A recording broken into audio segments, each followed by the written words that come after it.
The radio crackled to life at 3:47 hours, piercing the pre-dawn silence of forward operating base Sentinel like a ghost's whisper. Colonel Marcus Hayward's weathered hand paused over his coffee cup as the transmission cut through static, garbled and desperate. Mayday, mayday, Ghost, taking heavy fire, engine failure. Then nothing. Just the hollow emptiness of dead air that every military commander learns to dread. Ghost 77.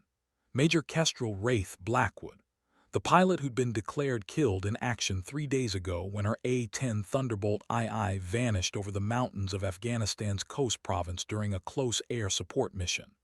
The pilot whose dog tags now sat in a sealed envelope on Hayward's desk, waiting to be shipped home to a sister in Colorado who still believed her baby sister was coming back alive.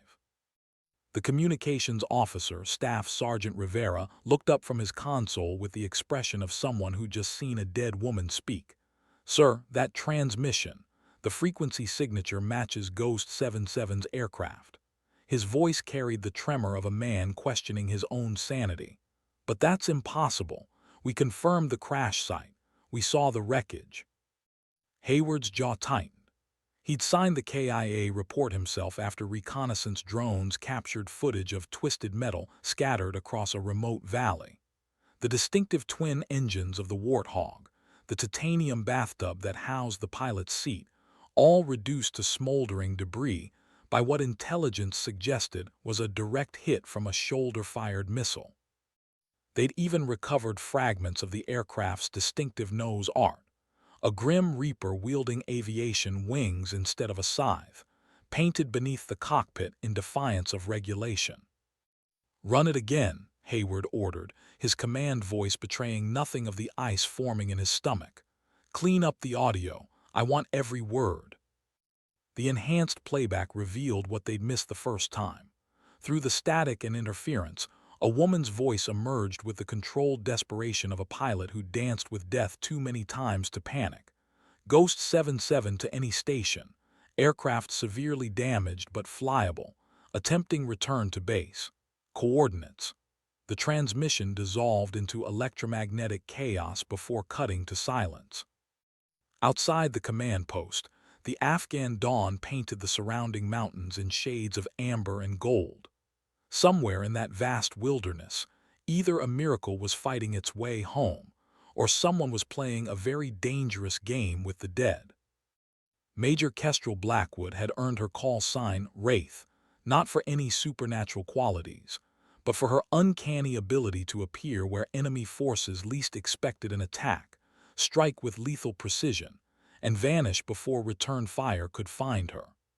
The nickname had started as mockery from male pilots who resented her presence in the cockpit of the Air Force's premier ground attack aircraft. "Little ghost girl playing war," they'd whispered in the officers' club, not knowing she could hear every word. But mockery had transformed into grudging respect over 18 months of combat deployments. Wraith had more confirmed kills than any pilot in her squadron, a record built on surgical strikes that saved countless ground troops while never losing a single aircraft to enemy action. Her A-10's nose art wasn't just decoration.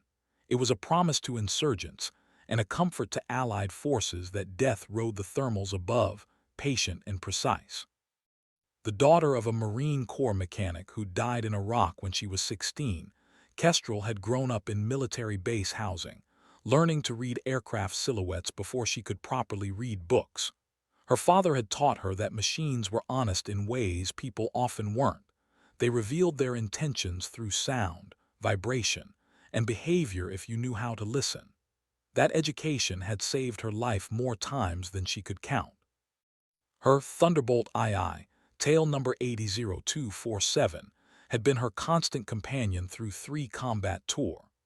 The twin-engine, twin-tail aircraft was built around its massive GAU-8 Avenger rotary cannon, a weapon capable of firing 3,900 rounds of 30 depleted uranium shells per minute. Painted in standard Air Force gray with subtle desert camouflage patterns, the aircraft bore the scars of multiple combat missions, patched bullet holes, replaced panels, and the kind of honest wear that came from genuine service. 3 days ago, she'd taken off from FOB Sentinel at 1400 hours in response to a urgent close air support request from a Special Forces team pinned down in a village 30 kilometers southeast of the base. The mission should have been routine: identify targets, eliminate threats, provide cover for extraction. Standard Tuesday afternoon work for a pilot of her experience. The last confirmed radio contact had come at 1547 hours. Ghost 77 engaging multiple technical vehicles. Good hits, good hits. Troops in contact requesting immediate re-attack. Her voice had carried the calm professionalism that made ground commanders trust her with their soldiers' lives. Then, at 1603 hours, everything went silent. Search and rescue operations had launched within an hour, but the mountainous terrain and deteriorating weather had forced them to rely primarily on drone reconnaissance. The imagery they'd recovered showed the unmistakable debris field of a crashed A-10, scattered across a narrow valley accessible only by foot or helicopter. The wreckage appeared too extensive for survivor recovery, and the proximity to known insurgent positions made immediate ground investigation impossible. Now, 68 hours after Colonel Hayward had signed papers declaring one of his best pilots dead, that same pilot's voice was reaching across the void, requesting permission to come home. The communications center erupted into controlled chaos as technicians worked to triangulate the signal source while intelligence analysts pulled up satellite imagery of the region. Staff Sergeant Rivera's fingers flew across his keyboard, attempting to re-establish contact with the ghost frequency. Ghost 77, FOB Sentinel, how copy? Static answered him, empty and mocking. Colonel Hayward stared at the tactical display showing friendly and enemy positions across their area of operations.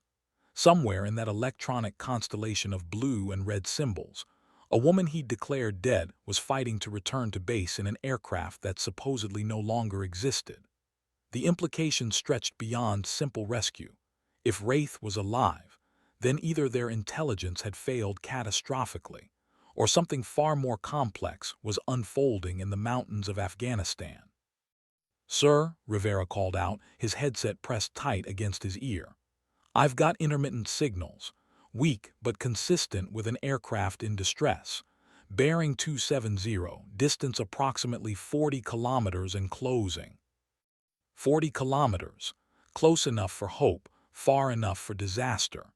Hayward reached for the radio handset, knowing that the next few minutes would determine whether he was about to witness a miracle or a tragedy. At 3:52 hours, as the first pale light began to touch the eastern peaks, the ghost found her voice again. This transmission came through clearer, revealing the strain beneath Wraith's professional calm. FOB Sentinel, Ghost 77. Aircraft heavily damaged, flying on emergency power. Left engine destroyed, right engine showing fluctuating oil pressure. Hydraulic system compromised, flying on manual reversion. Ammunition expended, fuel critical.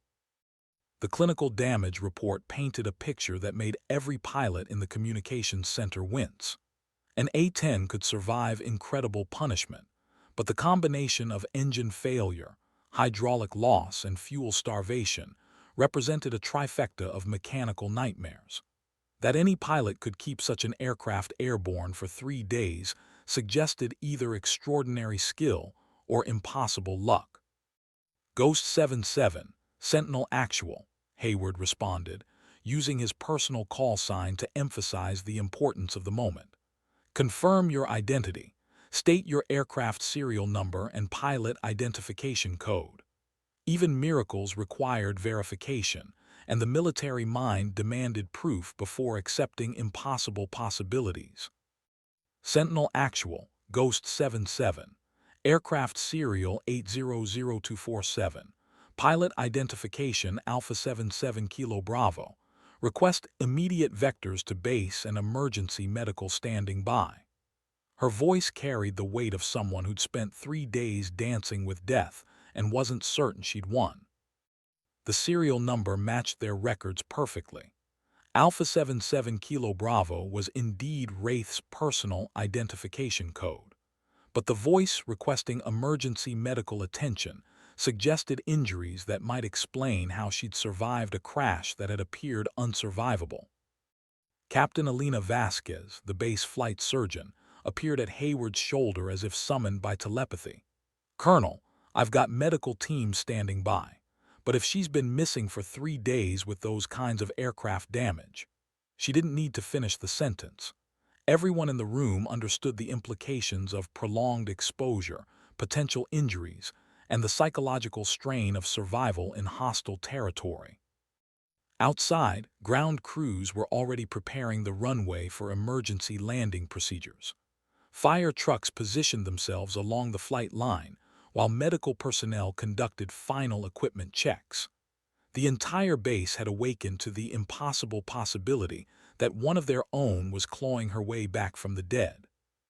The radio crackled again, this time carrying a sound that made everyone freeze. In the background, behind Wraith's steady voice, they could hear it, the distinctive whine of a damaged turbofan engine running on borrowed time, punctuated by occasional metallic grinding that suggested critical components were failing in real time. "Sentinel Actual, Ghost 77, Wraith transmitted, her voice now carrying the subtle edge of a pilot who knew her aircraft was dying beneath her. "I have visual on base, requesting straighten approach, runway 27. Be advised, I may not be able to execute a go-around if this approach goes wrong." 20 miles out in closing, Major Kestrel Wraith, Blackwood was coming home in pieces, flying a machine that had no business remaining airborne, carrying secrets that would challenge everything they thought they knew about her disappearance. In the distance, against the lightning sky, those with keen eyes could make out a dark speck growing larger against the horizon, an A-10 Thunderbolt II that officially no longer existed, piloted by a woman who was supposed to be dead. The ghost was almost home. The first visual confirmation came from Airman First Class Tommy Chen in the control tower, his young voice cracking with disbelief as he pressed his binoculars against his eyes. "Holy shit! Sorry, sir. I mean, confirmed visual on inbound A-10. But sir, that aircraft, it's shot to hell." Through the magnified lenses, Chen could see details that made his stomach clench. The left engine nacelle was completely missing, leaving exposed framework and dangling cables where sophisticated turbofan machinery should have been housed. The aircraft's left wing showed multiple impact holes, some large enough to see daylight through. Most disturbing of all, the distinctive nose cone appeared deformed, as if struck by something massive traveling at tremendous velocity. Colonel Hayward climbed the tower stairs 2 at a time, arriving breathless but determined to see the impossible with his own eyes. When Chen handed him the binoculars, what he observed challenged his understanding of aerodynamics and survival. The A-10 approaching their runway was barely an aircraft at all, more like a controlled crash in slow motion, held together by pilot skill and mechanical stubbornness. "Jesus Christ," he whispered, then caught himself. "How is that thing still flying?" The answer lay in the Thunderbolt II's legendary design philosophy, built around the concept of survivability rather than eleg.